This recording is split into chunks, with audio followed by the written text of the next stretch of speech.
Kudeta ya? Kudeta juga ya? Kudeta. Ya, waktu itu kita sudah bahas kekuatan. Tapi saya juga mengatakan bahwa pemilunya 2024 aja juga kudeta. Namanya an electoral kudeta. Kudeta melalui pemilu. Sepertinya ya di dalam konteks itu meyakinkan bahwa seleksinya, yaitu anaknya presiden, itu menang atas nama yang kita sebut sebagai populisme, popular vote, gitu. Atas nama pemilu yang one vote one person. Melihat kondisi bagaimana para bapak tentara yang begitu ya, dan Pak Tri yang kemudian itu harus turun panggung, harus harus bicara kayak gitu, diperhatikan nggak oleh, kan ini biasanya kalau di tentara ini kan ada apa yang namanya hierarki yang jelas, hierarki yang rigid kan. Prabowo sendiri sebagai presiden tidak tentara, sejauh mana mendengarkan apa yang disampaikan oleh Pak Tri dan kawan-kawan misalnya seperti itu. Nah, lihat kondisi hari ini, di mana posisi civil society? Undang-Undang Dasar 2002, Undang-Undang Dasar palsu yang mengakibatkan konflik di elit mengalir ke bawah. Konflik politik, konflik perebutan kekuasaan, konflik perebutan sumber daya ekonomi, konflik perebutan pengaruh pemimpin informal, itu mengalir dari atas ke bawah. Itu semuanya didasarkan oleh sumbernya adalah karena kita mengkhianati, kita mengingkari Undang-Undang Dasar 1945. Kita membelakangi janji suci para pendiri demokrasi. Kenapa? Karena di satu sisi kita bicara tentang musyawarah mufakat gitu, tapi di sisi lain kita bicara demokrasi liberal. Kita bicara tentang kemanusiaan yang adil dan beradab, tapi kita bicara kriminalisasi. Kita bicara keadilan sosial, tapi ternyata kita bicara berani betul kita mengorbankan rakyat jelata. Kita bicara persatuan Indonesia, tapi berani betul kita memecah belah masyarakat. Gitu.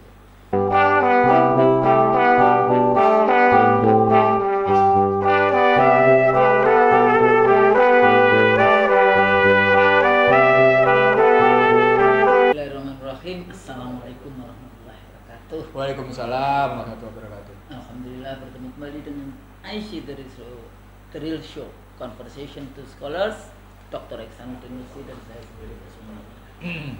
Bang Nursi, kalau kita mengikuti, kadang-kadang kalau kita bahas politik ini ada as a political scientist, kita yang belajar juga ilmu politik, political economy, politik hukum, tata negara, sosiologi dan sebagainya. Ada apa ya, kayak kita ini kayak berpacu di dalam konteks kontestasi pemikiran dan sebagainya, tapi pada saat yang sama kita melihat kenyataan prakteknya dalam konteks ini. Sejak 20 Oktober sebetulnya, sejak ya 2 periode sebelumnya, kemudian pergantian perubahan politik, pergantian suksesi pemerintahan di 20 Oktober 2024 tahun lalu, kekuatan kekuatan politik ini bukan berarti ya diangkatnya, kemudian dilantiknya, disumpahinya, kayak gitu ya, disumpahinya, pengambilan sumpah presiden 20 Oktober 2024 bukan memberhentikan kekuatan politik yang ada, karena kekuatan politik ini kayak live, hidup terus di dalam konteks itu karena bicara tentang kepentingan. Jadi political interest, economic interest, kepentingan politik, kepentingan ekonomi yang dihasilkan dari kekuasaan, kayak gitu kan. Kekuasaan itu kan sama dengan satu langkah untuk mendapatkan kekayaan. Nah, ini cara berpikirnya, bukan kekuasaan itu adalah amanah untuk diimplementasikan, mensejahterakan rakyat dan membuat rakyatnya bahagia, tapi enggak di dalam konteks kelompokku kayak gitu. Sehingga seringkali setelah pengambilan sumpah menjadi pejabat itu selalu memperhatikan kelompoknya, bukan seluruh rakyat Indonesia, bukan kemudian siapapun pemilihnya. Jadi kontestasi itu sepertinya perebutan kekuasaan yang akhirnya perebutan kekayaan di dalam konteks itu. Nah, terus menerus bergulirnya dari kebijakan rezim yang baru ini, tentang dari mulai pembentukan kabinet yang gemuk, kemudian isu isu IKN, ditambah lagi isu ada yang mengatakan makan bergizi gratis, tapi konsepnya makan bergizi gratis ya polisinya makan siang gratis, tapi MSG. juga bermasalah karena ternyata pencairan anggarannya tidak sesuai. Tapi kalau kita tahu bagaimana yang namanya sistem anggaran negara kita, itu walaupun mulainya Januari sekarang, biasanya Maret baru cair-cair seperti itu. Nah, cuma kalau ini berhadapan dengan UMKM yang kecil, itu juga berat posisinya. Terus kemudian kekuatan-kekuatan politik yang terus-menerus ya, sehingga misalnya presiden 10 tahun sebelumnya itu juga terus-menerus berada di dalam konteks sepertinya apa yang namanya, jadi dia mengambil gitu ya, mengambil panggung, selalu mengambil panggung kayak gitu ya, panggung yang itu sebetulnya miliknya presiden yang sekarang sudah terpilih, tapi karena mungkin anaknya menjadi wakil presiden, jadi dia juga ambil panggung terus-menerus, walaupun juga tidak jelas. Misalnya isu-isu tentang kawan-kawan kita yang bicara isu tentang ijazah, isu tentang ini, kadang-kadang kan selalu mengatakan apa kan udah selesai nih ya para pendukung. Enggak, itu sebetulnya hak dari rakyat, karena dia 7 tahun menjadi wali kota, 2 tahun menjadi gubernur, 10 tahun menjadi presiden. Jadi ini rakyat mempertanyakan pejabat publik. Jadi rakyat lawan publik, lawan negara. Wajib dia sebetulnya menunjukkan itu secara langsung kepada masyarakat, sehingga tidak menjadi persoalan-persoalan yang dipertanyakan dan tiap hari sampai kita pusing kayak gitu ya, apa sebetulnya ini, kenapa langkah-langkah politik itu terjadi. Ini cuma, tapi itu sebetulnya cuma titik kayak di atas gitu ya, icebergnya kayak gitu. Tapi isu sesungguhnya itu kita masih punya banyak sekali isu dari perebutan kekayaan, jadi kedaulatan ekonomi kita seperti apa, isu-isu kekayaan negara, isu-isu kebijakan-kebijakan sebelumnya, sehingga isu IKN juga di mana, isu PIK 2 Rempang. Ya sekarang dengan yang paling terkena hari-hari ini adalah isu PHK kayak gitu ya. Sekarang karena wartawannya yang dapat PHK baru bicara. Selama ini rakyat dapat PHK nggak bicara kayak gitu ya. Jadi media dijadikan alat corong dari rezim yang berkuasa, walaupun sudah katanya demokratis gitu, tapi kan tetap saja dulu zamannya saya masih sempet dulu ya ILC yang masih di TV One kayak gitu ya, tahu-tahu dilarang ILC itu tayang kayak gitu. Itu juga ada yang namanya campur tangan. Nah ini juga kalau kita lihat kekuatan-kekuatan politik dari regulasinya masih industri kapitalisme, nggak ada melangkah. Ditambah lagi sekarang, walaupun saya nggak terlalu ini dengan undang-undang TNI ya Bang, saya yang concern itu undang-undang Polri, bukan TNI gitu ya, karena TNI sebetulnya ya perlu diperbaiki di dalam konteks itu, tapi sebetulnya nggak sampai seheboh yang kemarin. Kalau kita paham posisi tentara itu di mana di dalam konteks itu dan posisi tentara di Indonesia itu seperti apa, tapi yang paling menakutkan itu sebetulnya posisi polisi, karena polisi itu punya dua kekuatan. Satu, KUHP, jadi dia punya kitab pasal-pasal yang dengan mudah dia bisa menjadi surveillance yang mengawasi warga negara. Yang kedua, dengan penjaranya dan sebagainya, ditahannya dan sebagainya. Yang kedua, dia punya senjata. Dan sekarang penguasaan sampai tingkat struktur birokrasi, sampai tingkat desa, polsek. Nah ini sebetulnya yang justru itu bahaya dalam demokrasi. Nggak boleh itu kekuasaan itu diberikan kepada polisi itu kalau yang masih. Sementara kekuatan-kekuatan politik, apakah itu yang nasionalis sekuler, nasionalis religius, nasionalis Islam, kemudian liberal, kemudian kiri dan sebagainya, ditambah nanti yang environment dan sebagainya, yang perempuan dan sebagainya, yang kayak gitu. Nah, kondisi hari ini, kita waktu itu sudah pernah ya bicara di video kita tentang kudeta ya, kudeta juga ya. Kudeta. Ya waktu itu kita sudah bahas gitu, kekuatan. Tapi Saya juga mengatakan bahwa pemilunya 2024 aja juga kudeta. Namanya an electoral kudeta. Kudeta melalui pemilu. Sepertinya ya di dalam konteks itu meyakinkan bahwa seleksinya, yaitu anaknya presiden, itu menang atas nama yang kita sebut sebagai populisme, gitu ya. Popular vote kayak gitu ya. Atas nama pemilu yang one vote, one person, one value. Nah, melihat kondisi bagaimana para bapak-bapak tentara yang gitu ya, ada Pak Tri yang kemudian itu harus turun panggung, harus harus bicara kayak gitu, diperhatikan nggak oleh, kan ini biasanya kalau di tentara ini kan ada apa yang namanya hierarki yang jelas, hierarki yang rigid kan. Prabowo sendiri sebagai presiden juga tentara, sejauh mana mendengarkan apa yang disampaikan oleh Pak Tri dan kawan-kawan misalnya seperti itu. Nah, melihat kondisi hari ini, di mana posisi civil society, di mana posisi NGO, LSM, masih ada nggak sih kawan-kawan kita yang LSM aktivis? Kok sekarang nggak ini? Tapi ormas itu ya sekarang sebetulnya lebih ke arah ormas karena kekuatannya nyata.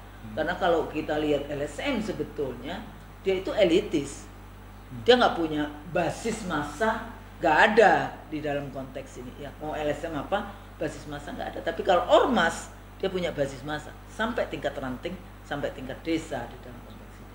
Nah, basis massa ini menjadi sangat penting di dalam konteks itu. Sama juga kemenangan misalnya Trump, dia didukung oleh kelompok basis massa ini dibandingkan kelompoknya Kamala Harris gitu. Kamala Harris lebih, walaupun duitnya banyak tapi dia pada level yang elit gitu, basis massanya tidak sekuat basis massa yang dimiliki oleh Trump. Ormas Indonesia itu luar biasa, dia tidak tergantung anggaran pada funding asing, tidak tergantung kepada yang namanya anggaran APBN. Nah, melihat kondisi yang seperti ini, kalau kita waktu itu bicara kudeta gitu, kudeta biasanya bisa militer, bisa ini. Sejauh mana kemudian kelompok-kelompok sipil ini bisa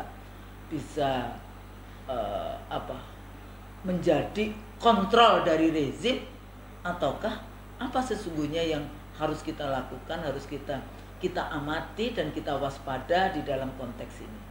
Selain sebetulnya kalau kita bicara tata kelola negara, kita bicara tentang Undang-Undang Dasar 45 yang kemudian sudah diamandemen dengan regulasi seperti itu, kemudian undang-undang banyak dilakukan diketok malam hari, yang ikut juga karena KPU-nya juga mengetok pemenang pemilunya juga di tengah malam yang kayak gini-gini.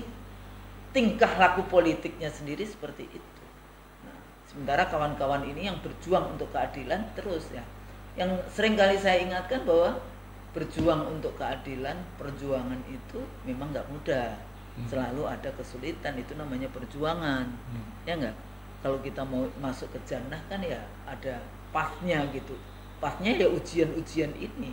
Nah, di mana posisi kita di dalam konteks kondisi negara kita hari ini, kondisi rakyat kita hari ini, kondisi dunia pendidikan, ya kebetulan kita berdua adalah dosen juga kayak gitu hari ini di dalam konteks itu, dan what can I do, what can we do menjadi isu yang penting untuk kita urai di dalam konteks itu. Nah, gimana menurut Bang Nursi? Yang pertama harus dilihat ini situasi ini semuanya produk dari Undang-Undang Dasar 2002, Undang-Undang Dasar palsu yang mengakibatkan konflik di elit mengalir ke bawah. Konflik politik, konflik perebutan kekuasaan, konflik perebutan sumber daya ekonomi, konflik perebutan pengaruh pemimpin informal, itu mengalir dari atas ke bawah. Itu semuanya didasarkan oleh sumbernya adalah karena kita mengkhianati, kita mengingkari Undang-Undang Dasar 1945. Kita membelakangi janji suci para pendiri republik. Kenapa? Karena di satu sisi kita bicara tentang musyawarah mufakat gitu, tapi di sisi lain kita bicara demokrasi liberal. Kita bicara tentang kemanusiaan yang adil dan beradab, tapi kita bicara kriminalisasi. Kita bicara keadilan sosial, tapi ternyata kita bicara berani betul kita mengorbankan rakyat jelata. Gitu. Kita bicara persatuan Indonesia, tapi berani betul kita memecah belah masyarakat. Gitu.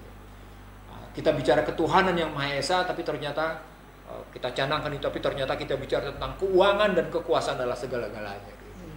Jadi artinya kita betul-betul mengingkari itu. Itu karena Undang-Undang Dasar 2002 tidak konsisten dengan Pancasila, tidak konsisten dengan fondasi yang dibangun di kata pembukaan, tidak konsisten dengan visi dan misi yang tertuang dalam pembukaan suatu. Itu dulu kata kuncinya. Kata kunci kedua adalah kalau kita melihat begini,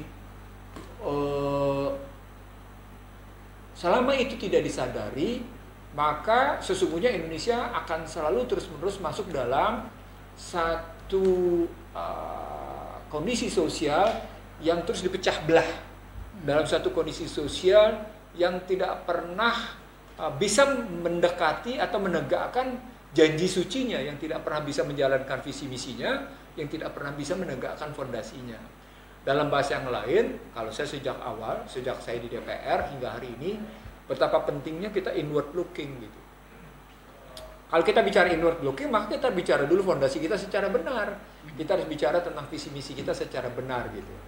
Nah, saya melihat para pemimpin bangsa sejak Undang-Undang Dasar 2002 diberlakukan makin jauh meninggalkan model inward looking karena dianggap sebagai ketinggalan zaman. Sekarang ini seluruh ekonom, seluruh politisi, seluruh intelektual di Indonesia digampar oleh Trump karena Trump menunjukkan betul pentingnya inward looking. Gitu ya. Jadi cara pandangnya itu loh gitu. Cara pandangnya itu salah. Outward looking itu seakan-akan segala-galanya gitu. Karena kalau nggak kita akan jadi terpencil, kita akan ketinggalan zaman dan kita akan asing di dunia pergaulan internasional. Saya ingat betul itu. Kalau saya berdebat dengan ekonom-ekonom neoliberal, saya berdekat dengan politisi-politisi demokrasi liberal, mereka ketakutan untuk diasingkan dalam pergaulan internasional. Padahal kalau kita inward looking, tidak berarti kita diasingkan gitu. Itu yang kedua soal cara pandang. Jadi yang pertama kita meninggalkan sikap kita, yang kedua cara pandang, itu praktisnya. Yang ketiga,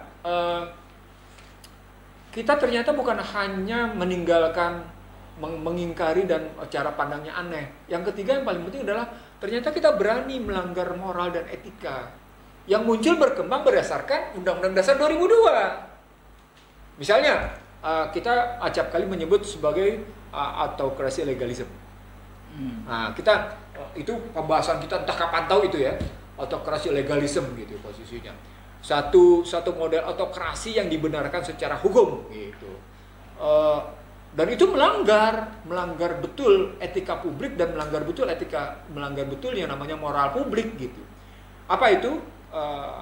Masuknya Gibran ke dalam posisi sebagai calon wakil presiden di 2024 kemarin. Dan kemudian dibenarkan dalam pemilu yang seperti akhirnya Usunul bilang sebagai bentuk kudeta melalui popular vote gitu.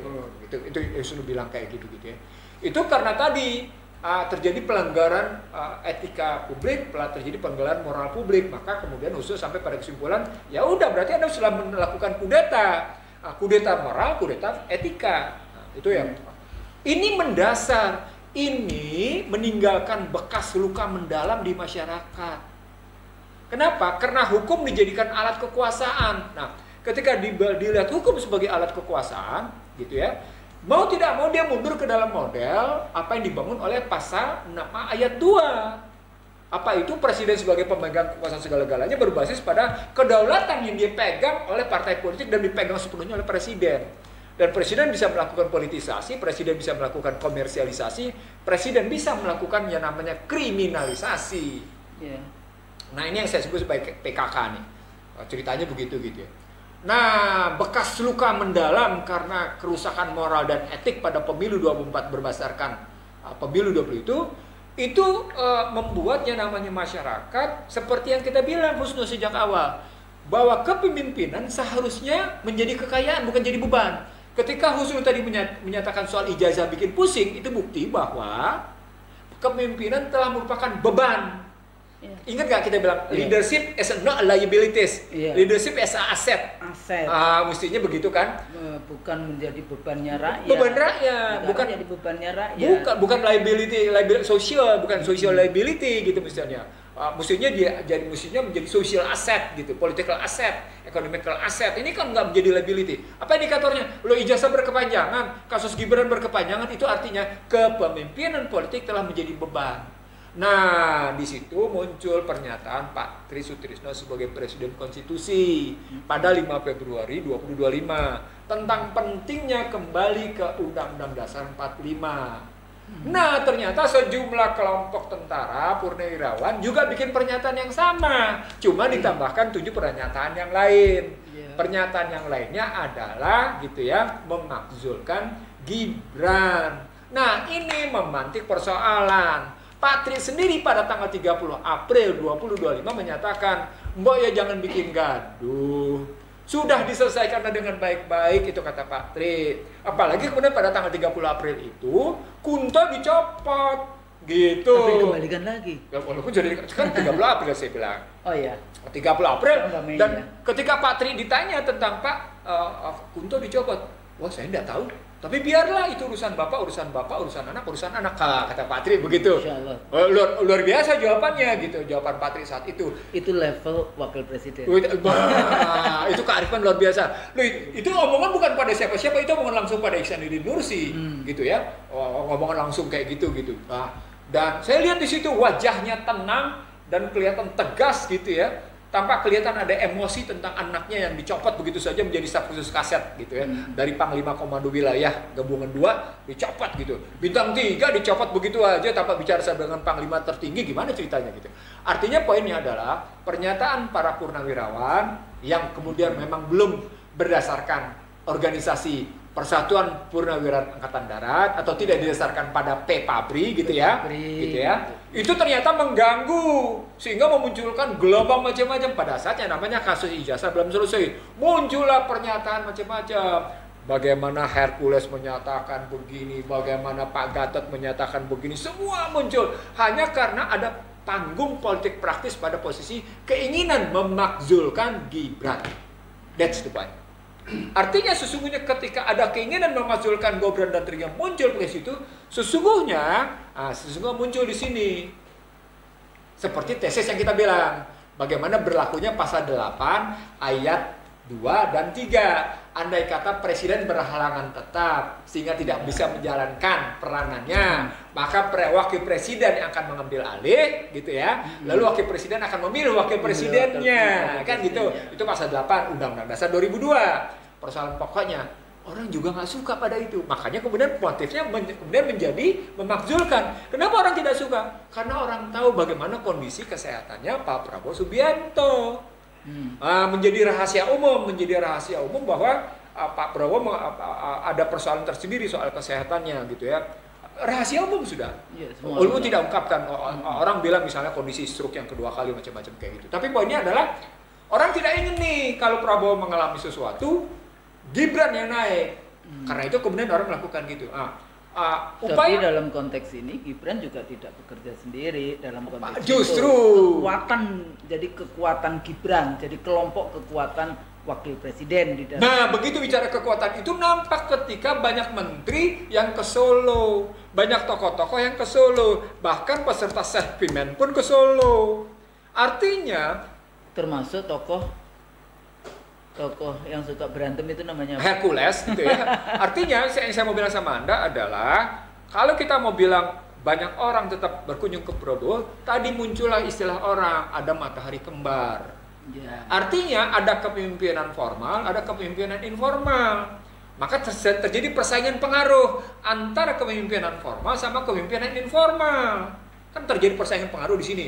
Nah, ketika terjadi persaingan pengaruh, maka yang muncul adalah ada apa dengan pemimpin formal? Kok sepertinya tidak membatasi, tidak membangun etika si pemimpin informal, tidak kemudian mengambil jarak supaya pemerintahan berjalan dengan baik, tidak perlu ada pemimpin lain. Si pemimpin formal juga seakan-akan membiarkan model begitu gitu loh. Muncul isu berikutnya, isu tentang Gibran yang mau dimakzulkan, muncul juga isu soal reshuffle. Apalagi ditambah dengan isu misalnya katakan bagaimana kita terkena tarif dari Trump, kita terkena kasus misalnya juga soal kepala babi yang dikirim begitu, dikirim juga kemudian ada persoalan bagaimana situasi yang muncul dari Hari Buruh kemarin gitu, bagaimana kemudian dampak dari Danantara dan seterusnya, sampai akhirnya muncul kemarin gerakan menanam Indonesia gitu, dan ditambah lagi dengan dalam waktu 3 bulan kita sudah berhasil melakukan swasembada pangan gitu, tidak perlu sampai 4 tahun gitu kan ceritanya.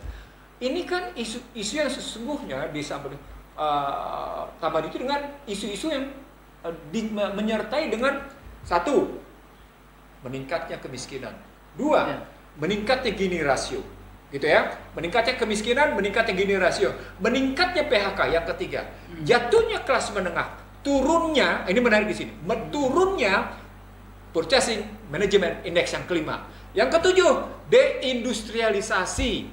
Itu deindustrialisasi terjadi yang keenam, yang ketujuh yang harus dilihat juga di sini melihatnya, jatuhnya nilai tukar. Berapa sekarang? Wah, kemarin masih 16.700-an, padahal pernah tembus 17.000, tapi segera diintervensi. Poinnya adalah pernyataan jatuhnya kondisi perekonomian 7 item ini sudah saya nyatakan sejak yang namanya 2023, Husnul.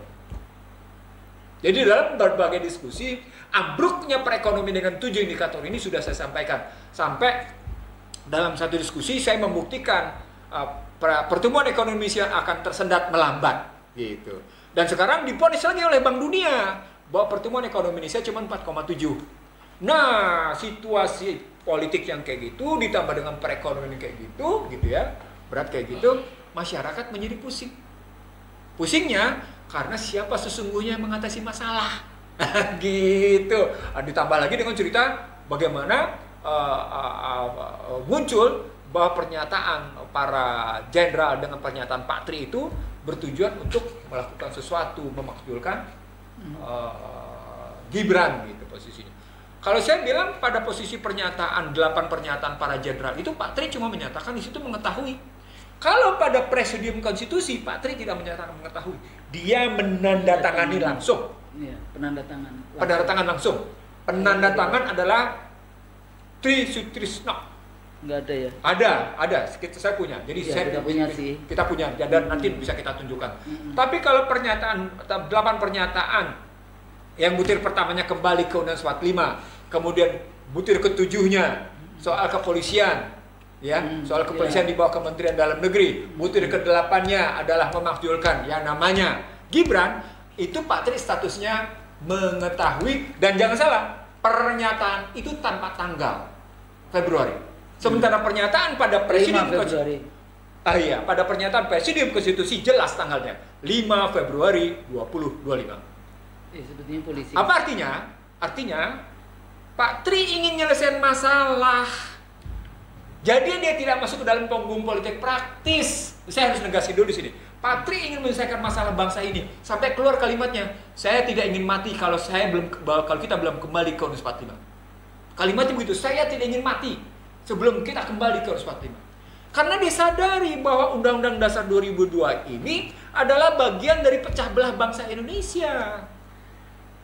Ini yang maka kemudian ketika ini namanya Amin Rais ikut mendukung, baru kemudian para jenderal-jenderal itu bikin pernyataan. Karena kebetulan saya bersama Amin Rais gitu ya, dan kemudian saya ketemu Pak Tri juga. Poinnya adalah ketika desakan memakzulkan dalam konstruksi melihat kondisi bahwa sebagai proses di sini, proses kudeta sipil, maka pertanyaan besarnya menjadi, emang sipilnya punya kekuatan? Ya masyarakat kan. Nah, ketika kita balik ke masyarakat, sekarang kita lihat beban masyarakat di mana? Ada 7 tadi. Terjadi namanya kalau pakai kan tidak mungkin tanpa motif ketika Bank Dunia menyatakan kemiskinan di Indonesia 60%. Di atas 60%. Dengan indikator kemiskinannya $6,9.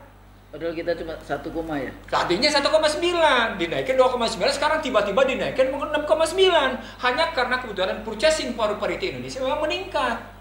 Satu ya. Yang paling menarik lagi adalah PDB, depresio.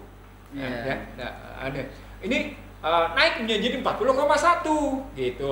Ditambah lagi dengan yang lain-lain tadi, ya, indikator yang tadi. Maka jika negara tidak punya kemampuan fiskal mengatasi itu, gitu ya, ujung-ujungnya masyarakat mengatasi sendiri. Dan andai kata masyarakat sudah sampai pada posisi tidak mampu mengatasi sendiri seperti yang kita lihat sekarang, bagaimana kesulitan masyarakat memperoleh uang untuk hidup gitu ya, yang terjadi memang kemarahan.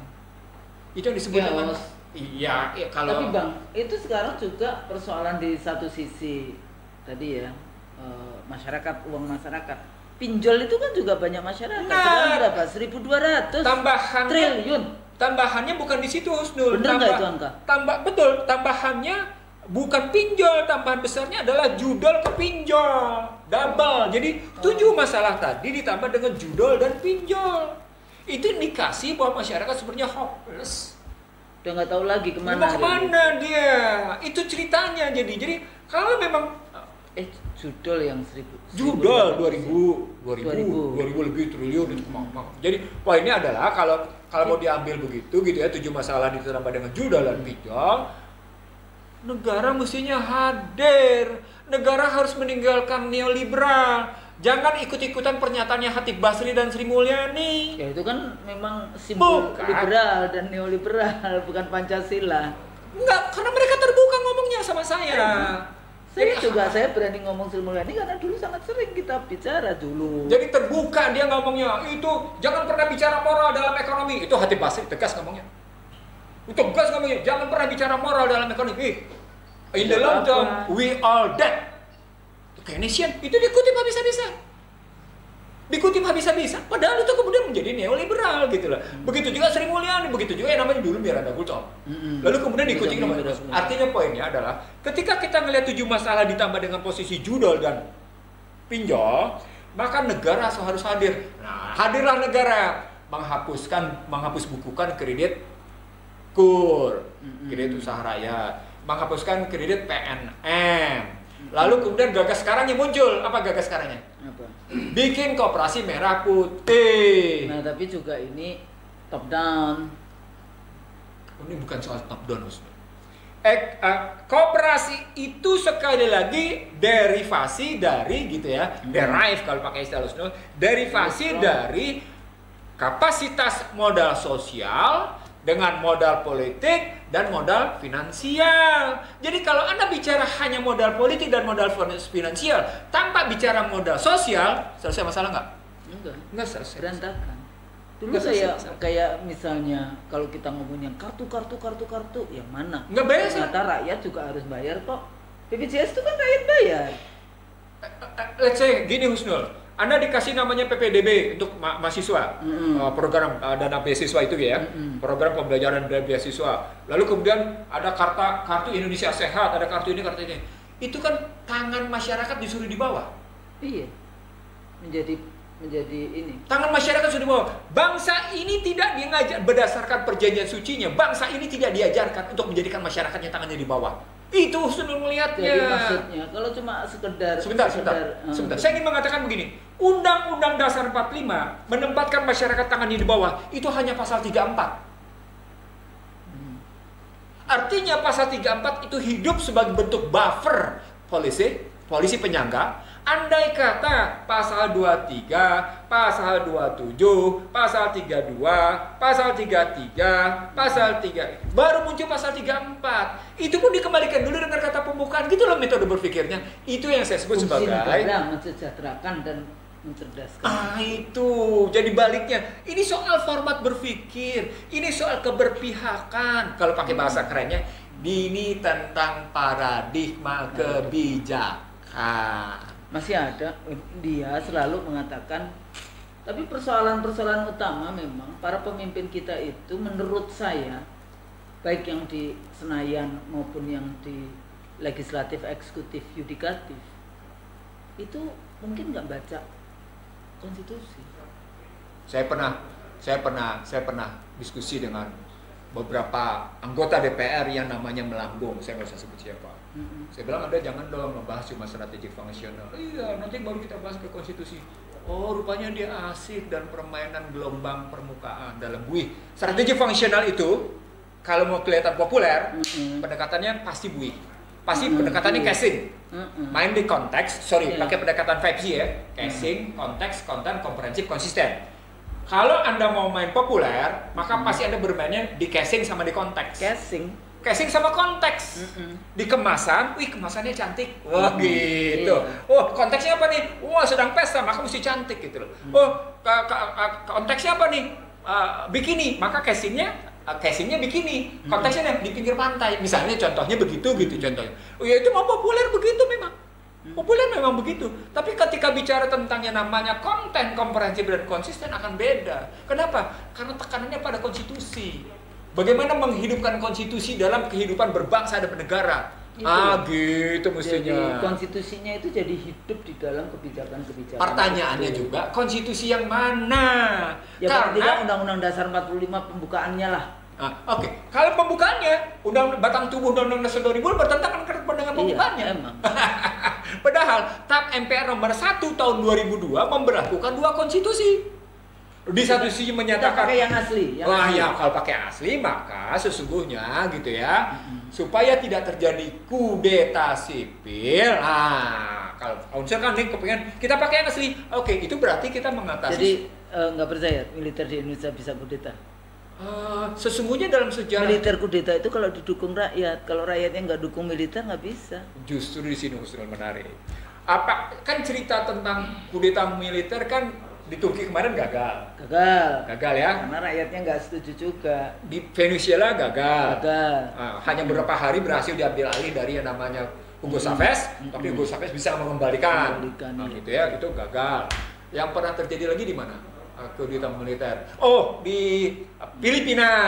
Oh iya. Pernah terjadi di Filipina. Yang kolonel itu loh. Kolonel apa namanya lupa saya. Itu ya. Pernah terjadi di situ. Pernah terjadi juga di Thailand, tapi Thailand rajanya ngambil alih terus diselesaikan. Thailand itu emang up and down terus sejak tahun 32 itu militer bolak-balik yang namanya kudeta. Ya. Tapi ada posisi raja. Iya, dan semua orang tunduk kepada raja. Karena rajanya memang berpihak kepada masyarakat. Betul, gitu loh. Iya. Bahkan membiayai masyarakat pertanian dalam rangka keunggulan pertanian Thailand. Itu begitu. Tapi poinnya Husnul, kalau kita bilang kita balikin lagi ke Undang-Undang Dasar 1945 gitu ya, maka sesungguhnya kudeta sipil tidak akan terjadi. Kenapa? Karena MPR yang akan menyelesaikan. Gitu. Karena ada lembaga penjelmaan rakyat yang akan. Mereka bilang kasus Abdurrahman Wahid itu dijatuhkan oleh MPR. Nanti dulu. Betul, Abdurrahman Wahid jatuh oleh MPR karena itu saya ingat betul tuh 23 Juli 2001.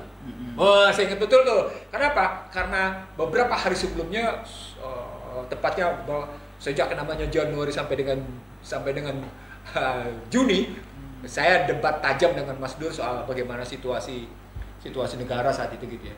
Nah, kalau kita ngambilnya cerita MPR pun bisa menjatuhkan, itu ada indikatornya. Dan dampaknya adalah jatuhnya Abdurrahman Wahid pun tidak mengakibatkan namanya masyarakat pecah belah. Enggak. Nah, itu jatuhnya Soeharto pun, walaupun dengan kemarin jatuhnya. Walaupun ada, kalau kita diundang oleh NU kayak gitu, pasti ada. Ini gara-gara Amin Rais Muhammadiyah dulu ini, tapi kemudian ini yang kayak gitu-gitu. Tapi itu kan sebetulnya pada level yang segelintir elit saja. Kalau masyarakatnya kan ya NU Muhammadiyah kayak gitu loh, karena simbolnya Amin Raisnya Muhammadiyah. Saya teringat di peristiwa bulan Mei ketika saya dialog sama Mas Dur sebelum dijatuhkan. Bagaimana saya meminta Mas Dur menjadi guru bangsa dan kemudian kita berbagi. Lupakan itu. Saya ingin mengatakan bahwa sesungguhnya andai kata kita kembali ke Undang-Undang 45 secara baik gitu ya, maka kita bisa, istilah saya, kita bisa melokalisasi konflik. Artinya konflik tidak mengalir sampai bawah. Apa artinya? Masyarakat tetap menjalankan fungsi dan peranannya dalam menghidupi harkat martabatnya. Sementara konflik ini ibarat konflik orang tua. Dia beribut suami istri tapi di dalam kamar, sehingga anak-anaknya tidak perlu ikut konflik. Gitu loh maunya. Ya, cerita berpikir itu begitu gitu loh. Ada obstacle, ada tantangan. Betul. Ya, jadi kalau kita lihat challenge-nya itu adalah kekuatan-kekuatan politik yang sudah menikmati hasil dari liberalisme, yang dia sekarang berada di jabatan-jabatan politik, di bisnis-bisnis yang mendasarkan diri karena kong kali kong antara rezim pemerintah dengan pebisnis atau bandar atau oligarki ekonomi dan oligarki politik, tentu saja mereka tetap akan mempertahankan kekuatan itu walaupun dia harus menghadirkan yang namanya yang kita seringkali sebut sebagai boneka-boneka kekuasaan kayak gitu ya, boneka pejabat-pejabat boneka kan ada kan memang dalam konteks itu, dan itu juga real kekuatan itu dan dia menggunakan segala cara untuk itu. Premanisme terjadi di dalam konteks itu. Sebenarnya ketika preman dipakai itu membuktikan bahwa sesungguhnya ada kekuatan yang mulai menurun. Itu kan preman. Dia nggak yakin dengan itu kan artinya kekuatan, kan kita pakai teori sosiologi ya. Salah satu kekuatan fisik itu menjadi salah satu sumber kekuasaan. Iya, Oke, ya, sumber sumber kekuasaan salah satunya memang fisik. Fisik gitu. Makanya kayak tentara, polisi itu bisa gitu, preman. Tetapi ada kekuatan fisik yang legal. Ada kekuatan fisik yang tidak ilegal. Tidak ilegal. Tidak legal. Tidak ya, tidak elegan juga. Tidak legal, jadi ilegal. Ilegal gitu ya. Tapi juga tidak elegan. Tidak elegan. Karena kita negara hukum. Iya. Masa ditaruh di depan? Apa poinnya? Ada krisis. Jadi penggunaan dalam situasi sekarang itu menunjukkan yang kita pernah bilang, Anda mengalami krisis modal sosial, Anda sedang mengalami krisis modal politik, Anda sedang mengalami krisis modal ekonomi. 3 nih yang kita hadapi nih Husnu sekarang ini. Nah, sebenarnya ini bisa diselesaikan dengan cepat dan tepat. Andai kata, di sini menarik. Andai kata Kelembagaan bangsa memiliki sense of crisis. Bukan sekedar sense of crisis, Husnul. Sudah paham dengan bahwa memang negara kita sedang gelap. Saya nggak sekedar itu, Husnul. Anda harusnya tidak menggeser persoalan-persoalan kelembagaan bangsa menjadi persoalan pribadi. Personal. Iya, jangan begitu dong. Ya, tapi kan tadi saya katakan di awal bahwa persoalan dengan rezim hari ini, mereka tidak terlalu peduli dengan negara per se, yang penting kelompoknya dan keluarganya itu mendapatkan keuntungan dari kondisi hari ini. Itulah keberhasilan bagaimana Barat mengintervensi. Itulah yang kemudian individual. Jadi itu sebenarnya konsep liberalisme. individualisme, ya individualisme. Ujung yang namanya teorinya itu liberalisme. Iya, itu dia di situ. Jadi kalau nasionalisme yang mereka selalu katakan kayak gitu, kalau dalam Islam kan nasionalisme sebenarnya perkembangan dari asobia ya, tribalism yang kayak gitu. Nah kemudian diganti dengan sekarang itu individualism. Jadi kalau yang patriotisme kita bicara tentang, padahal kalau nasionalisme kan kadang-kadang kesalahan dari nasionalisme seringkali right or wrong is my country. Padahal kalau kita nasionalisme yang kita anut ya right is right, wrong is wrong gitu. Kalau right ya udah kita jalan di situ. Kalau wrong ya harus kembalikan lagi ke right kayak gitu. Oke, kan. kita balik lagi ke tematik Husnu. Jadi kudeta sipil yang muncul sekarang ini lebih disebabkan oleh sesungguhnya ada pihak-pihak yang sadar bahwa ada kesalahan besar dalam persoalan pemilu 2024. Dan dia sedang mempertahankan posisi yang itu. Ya, bahwa kemenangannya adalah konstitusional. Padahal kemenangan konstitusionalnya tidak memenuhi prinsip-prinsip moral dan etik. Nah, prinsip moral dan etik yang tidak dipenuhi itulah menjadi celah untuk terganggunya keputusan konstitusional. Tapi persoalannya, kalau itu diputuskan oleh Mahkamah Konstitusi dengan segala macam manipulasi dan korupsi yang terjadi, menjadi dipertanyakan juga apakah konstitusional atau tidak. Nah, di sini karena ukurannya bukan putusan Mahkamah Konstitusi. Apakah putusan Mahkamah Konstitusi itu kemudian menghilangkan semua yang namanya manipulasi dan kecurangan yang terjadi dalam pemilu? Nah, kalau Husnul jawabnya enggak, maka saya bilangnya begini, coba perhatikan Husnul. Kita tidak perlu ngambil teori tentang legal substance, legal structure, legal culture. Nggak perlu ngambil teori. Iya, enggak. Kita ambil aja tentang yang namanya yuridis filosofis, yuridis sosiologis, yuridis formal, yuridis legal. Boleh jadi keputusan Mahkamah Konstitusi itu yuridis konstitusional, tapi tidak berarti dia memenuhi prinsip-prinsip yuridis filosofis dan yuridis sosiologis. Itulah celah yang saya bilang tadi, keputusan Mahkamah Konstitusi dan kemenangan pemilu 24 itu memiliki celah cacat. Cacatnya adalah cacat bawaan. Nah, apa ketika Husnul bilang cacat bawaan, ketemu Badan Perahara Bangsa. Anda legal tapi tidak legitimate. Ya. Tidak legitimate yang disebabkan Anda hanya didasarkan pada yuridis konstitusional, tapi tidak pada yuridis sosiologis dan yuridis filosofis. Gitu melihatnya. Dan ini filosofis lebih ke arah rohnya di dalam konteks. Dalam bahasa lain, sesungguhnya ketika orang mendasarkan kekuasaannya melulu pada yuridis legal, maka hukum bukan lagi menjadi pentingan bagi semua pihak. Hukum menjadi alat penguasa. Penguasa yang boleh katanya ya. Iya. Karena kekuasaan itu sangat penting, makanya kita harus merebut kekuasaan itu juga harus.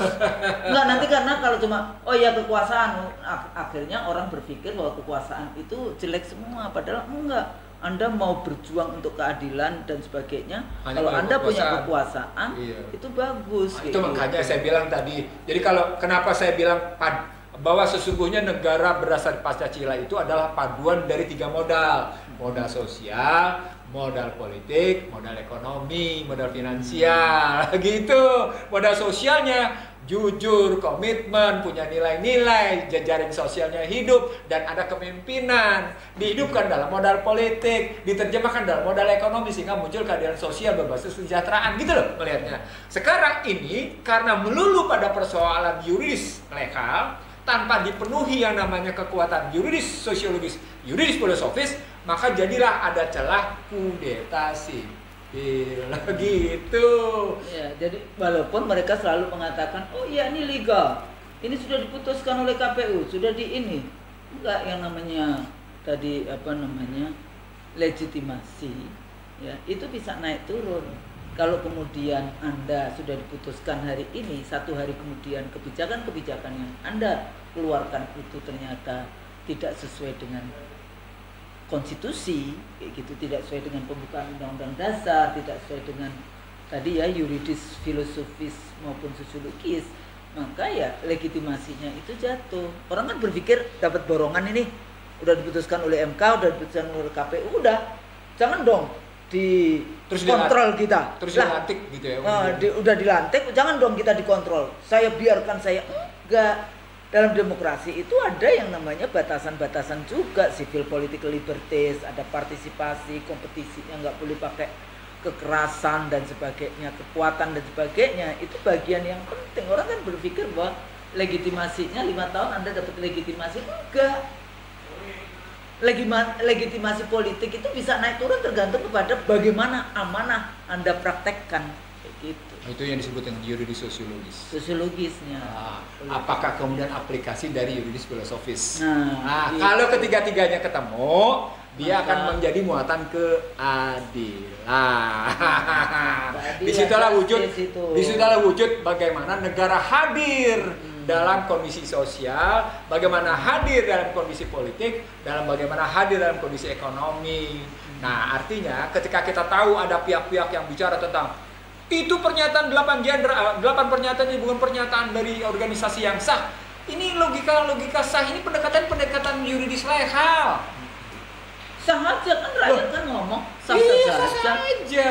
Kedaulatan kan katanya ada di tangan rakyat. Iya. Kenapa rakyat nggak boleh bicara? Nah, di sini letaknya sebetulnya berkali-kali mengatakan demokrasi, tapi Anda nggak paham. Yang dimaksud demokrasi adalah termasuk di dalamnya civil and political liberties, kebebasan sipil, kebebasan menyatakan pendapat, kebebasan berserikat, kebebasan ini kan nggak ada semuanya. Freedomnya di mana? Ya, saya ingin mengatakan begini. Orang Indonesia suka dengan pendekatan yuridis legal, yuridis formal, tapi dia tidak mau dengan pendekatan yuridis filosofis dan yuridis sosiologis. Apa poinnya? Mau memegang kekuasaan tapi tidak mau tanggung jawab. Padahal hati-hati loh, kalau punya kekuasaan nanti itu memperpanjang yang namanya hisab kita. Nauzubillah min dzalik, jangan sampai kayak gitu. Jadi kekuasaan itu harus, kalau kita merebut kekuasaan untuk kemudian kepada rakyat, amanah tabligh sidik atau di dalam konteks itu untuk kebahagiaan, untuk kesejahteraan, kan seperti itu kan. Kita bapak-bapak, ibu-ibu, adik-adik kita, anak muda, dalam konteks para pemirsa IC Berisi, di mana posisi kita? Ya, kecuali yang tadi menikmati itu tadi ya dengan segala macam. Nah, kalau pakai istilah menikmati kekuasaan ya sudah, Anda pasti akan berbasis hukum. Karena hukum tidak dalam posisi keberpihakan pada rakyat jelata yang jelita gitu. Nah, rakyat jelata Ya, jadi jangan salah. Kalau akhirnya Indonesia akan terus-menerus mengalami yang disebut dengan political vulnerable. Dan itu bisa chaos anytime. Iya, amok massa. Ya. Dan pada saat yang sama juga kita tidak tahu apakah kita bisa, eksistensi kita bisa bertahan di dalam konteks itu yang selalu mengatakan bonus demografi sampai kemudian apa yang emas, generasi emas 2045 ternyata generasi cemas yang kayak gitu. Paham nggak kalau rezim ini atau sejak kita reformasi tidak pernah melakukan investasi kepada sumber daya manusianya, pendidikan yang diberikan dan sebagainya, gimana mau bicara, ngerti nggak yang bicara tentang demografi itu? Yang kedua ada yang demografi soalnya. Yang kedua kita sudah bicara lama bahwa kepemimpinan yang libertis berujung pasti kepemimpinan itu akan terhina.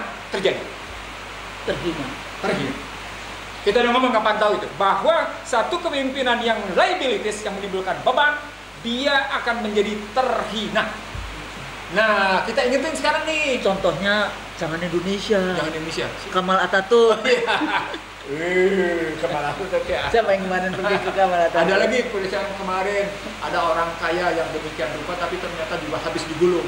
Korun. Oh ya, korun. Contohnya jadi begitu. Gak jangan contoh yang sekarang. Ada korun, ada Kamal Atatürk, ada Fir'aun. Sebenarnya ketika Anda meminta kelompok masyarakat tertentu untuk membela Anda dan kelompok masyarakat tertentu itu datang dari kelompok tertentu, itu sesungguhnya Anda sudah terhina. Sudah terhina. Dan ketika Anda dipersoalkan legalitas pribadi Anda seperti itu, Anda sudah terhina. Sebetulnya itu. Sudah begitu. Apalagi terus hidup Anda cemas. Jangan-jangan nanti anak gua masuk ke pengadilan nih kalau nggak begini-gini. Itu akhirnya ditumpuk lagi, melakukan kesalahan lagi. Kebohongan kan biasanya harus ditumpuk-tumpuk. Nggak boleh, nggak bisa cuma satu gitu. Makanya jujur penting.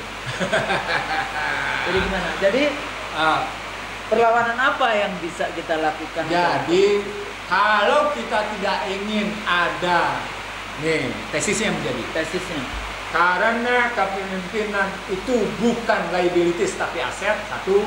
Yang kedua kemudian kepemimpinan itu adalah penghormatan dan penghargaan, bukan kehinaan.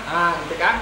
Maka kepemimpinan harus menyelesaikan masalah, tidak menambah masalah.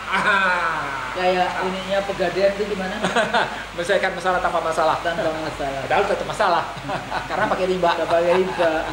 Jadi tesis terakhirnya supaya tidak terjadi kudeta sipil, gitu ya. Supaya tidak terjadi kudeta sipil, padukanlah kekuatan modal sosial dengan modal politik dan modal ekonomi.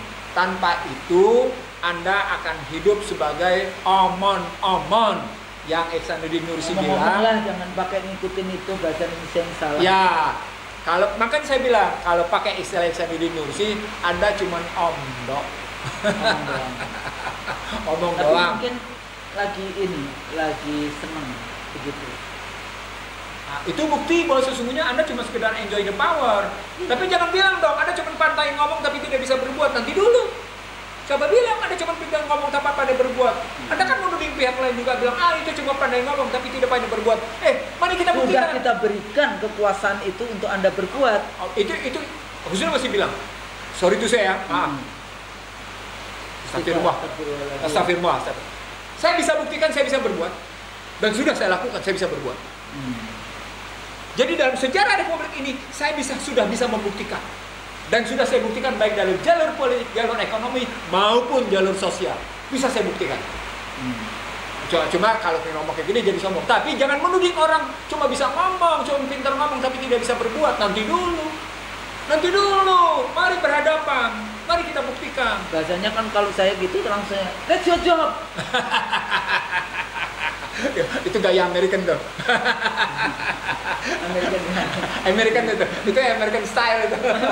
It's your job kayak gitu lah ya. Jadi gitu. Oke. Jadi so what? Ya tadi untuk tidak terjadinya kudeta sipil, pertama tadi karena kita sudah bangun tesis, utuhkan kembali modal sosial, modal politik, dan modal ekonomi. Itu yang pertama. Yang kedua, gitu ya, jangan merespon masyarakat dengan memvonis masyarakat. Nggak bagus. Bukan pemimpin yang menjadi aset ketika dia ikut-ikut memvonis masyarakat. Jangan pernah memvonis pemilik kedaulatan rakyat. Ulang. Hei pemimpin, jangan pernah memvonis buruk pada pemilik kedaulatan rakyat. Karena begitu Anda memvonis pemilik kedaulatan, Anda sedang memvonis negatif atas amanah yang Anda terima. Dan itu Anda sedang memvonis diri Anda sendiri. Itu mesti dia sadari itu. Itu yang kedua. Yang ketiga, gitu ya. Kalau ada orang ingin kembali ke UNES 45, maka jangan sepotong. Jangan bilang, oh iya kita ingin kembali ke 45 tapi pilpresnya tetap langsung, gitu loh. APBN aja. Tapi cuma GBHN aja. Nggak bisa begitu. Mari kita konsisten dengan Undang-Undang 45, gitu ya. Jadi pesan kita adalah, yuk kita kembalikan bangsa ini pada jalurnya. Kita kembalikan bangsa ini pada fondasinya. Kita kembalikan bangsa ini pada cara pandangnya. Kita kembalikan bangsa ini pada semangatnya. Karena sesungguhnya semangat bangsa inilah yang menyelamatkan bangsa ini sendiri. Bukan pihak lain. Jangan ikut-ikutan bangsa lain yang sudah kita buktikan bahwa selama 1 abad mereka gagal mengangkat harkat martabat bangsanya sendiri. Nah, itu yang kita mesti tahu. Nah, terakhir, Mas Nur, kalau kita sudah tahu resep-resepnya kayak gitu ya, ajak semua pihak untuk duduk bareng. Ya, ajak semua pihak Indonesia. Iya, ajak semua pihak duduk bareng. Bukan kelompoknya sendiri, bukan orang kepercayaan sendiri. Karena bisa jadi orang kepercayaan sendiri tidak kompeten. Jadi, kepemimpinan itu membutuhkan bukan cuma sekedar amanah. Kepemimpinan itu bukan cuma sekedar membutuhkan sidqah. Bukan sekedar membutuhkan ihsan dan fatonah.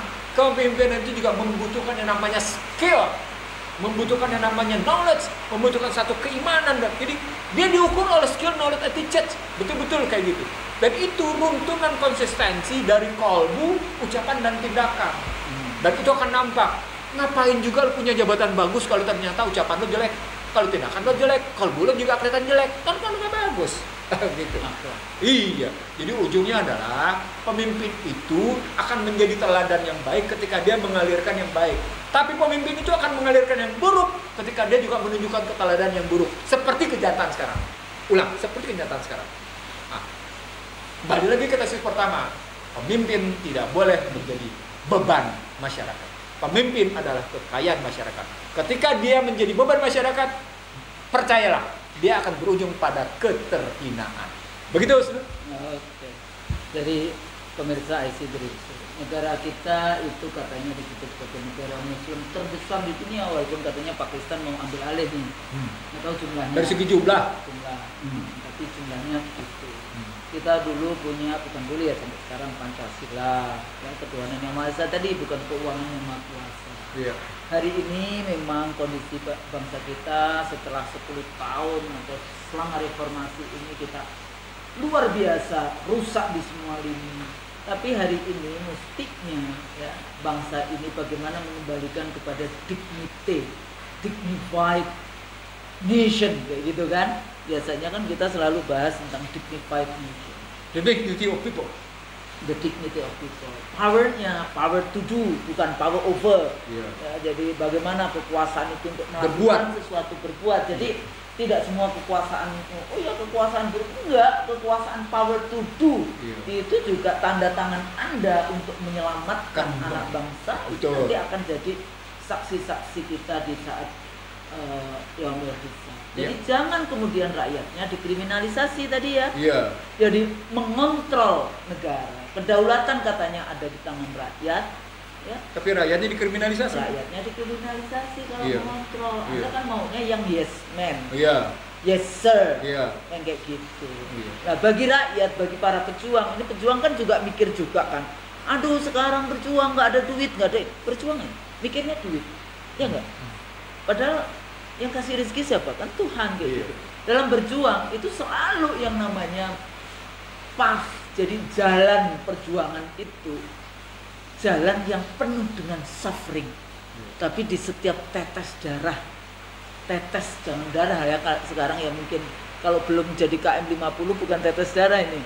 Tetes keringat kita itu adalah kebahagiaan yang nanti menjadi yang kita sebut saksi-saksi kita pada saat kita bertemu dengan Sang Khalid. Saya pikir itu, jangan bahasa ini kalau di Quran kan disebut wala tahinu wala tahzanu kayak gitu. In kuntum aulana mu'minun. Antum a'launa. Karena kita ini sebetulnya derajatnya tinggi apabila Anda beriman. Jadi saya pikir itu mudah-mudahan ini menjadi semangat bagi kita semua Ya. untuk terus memperjuangkan keadilan, dan bagi pemilik kekuasaan kayak gitu, bagi yang hari ini berada di pusat-pusat kekuasaan, ingatlah bahwa kita hidup itu sementara, ya enggak? Nanti semuanya akan diingat. Ajaklah yang tadi persatuan Indonesia. Saya pikir itu mudah-mudahan berguna. Kalau salah dari kami berdua, kalau yang benar hanya dari Allah. Assalamualaikum warahmatullahi wabarakatuh. Waalaikumsalam warahmatullahi wabarakatuh. 3, 2, 1. Oke. Keren, Prof. Bawanya kata